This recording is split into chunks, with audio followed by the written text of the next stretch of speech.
Halo teman-teman semua, perkenalkan nama saya Vici Selazra Purnama dengan NIM 25323155. Pada kesempatan kali ini, saya akan membahas salah satu subjek dalam hukum internasional yaitu individu.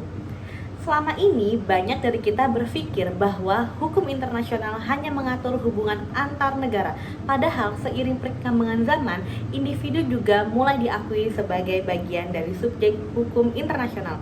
Hal yang menarik karena menunjukkan bahwa hukum internasional tidak hanya berfokus pada negara, tapi juga pada manusia sebagai individu. Lalu, bagaimana sebenarnya posisi individu dalam hukum internasional? Mari kita bahas lebih dalam. Dalam hukum internasional, subjek hukum adalah pihak yang memiliki hak dan kewajiban menurut hukum internasional serta memiliki kapasitas untuk mempertahankan hak tersebut. Awalnya, negara merupakan satu-satunya subjek hukum internasional yang diakui secara penuh. Negara memiliki kedaulatan, dapat membuat perjanjian internasional serta memiliki tanggung jawab dalam hubungan internasional. Namun, setelah Perang Dunia Kedua, terjadi perubahan besar dalam cara pandang hukum internasional. Dunia mulai menyadari pentingnya perlindungan terhadap individu, terutama setelah banyaknya terjadi pelanggaran hak asasi manusia. Sejak itu, individu mulai diakui sebagai subjek hukum internasional meskipun tidak sepenuhnya setara dengan negara. Artinya, individu memiliki hak dan kewajiban tertentu yang diatur langsung oleh hukum internasional, tetapi kapasitasnya tetap terbatas. Salah satu contoh nyata, pengakuan individu sebagai subjek hukum internasional dapat dilihat dalam praktik peradilan internasional, seperti di International Criminal Court atau ICC. ICC adalah lembaga yang mengadili individu yang melakukan kejahatan internasional berat, seperti genosida, kejahatan perang, dan kejahatan terhadap manusia.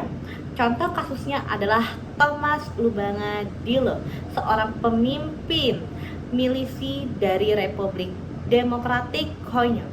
Ia diadili karena merekrut dan menggunakan anak-anak sebagai tentara dalam konflik bersenjata.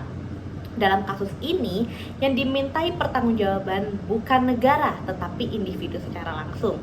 Hal ini menunjukkan bahwa individu memiliki kewajiban hukum internasional dan dapat dikenai sanksi jika melanggarnya.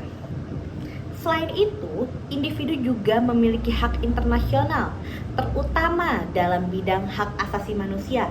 Misalnya, dalam Universal Declaration of Human Rights, setiap individu dijamin hak-haknya seperti hak hidup, kebebasan, perlindungan dari penyiksaan.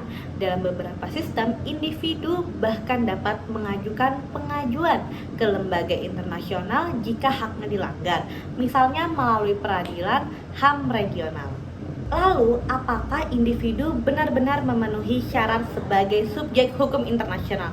Jika kita lihat dari kriterianya, individu itu memang memenuhi beberapa unsur penting. Pertama, individu memiliki hak yang diakui oleh hukum internasional seperti hak asasi manusia. Yang kedua, individu juga memiliki kewajiban terutama untuk tidak melakukan kejahatan internasional seperti genosida atau kejahatan perang.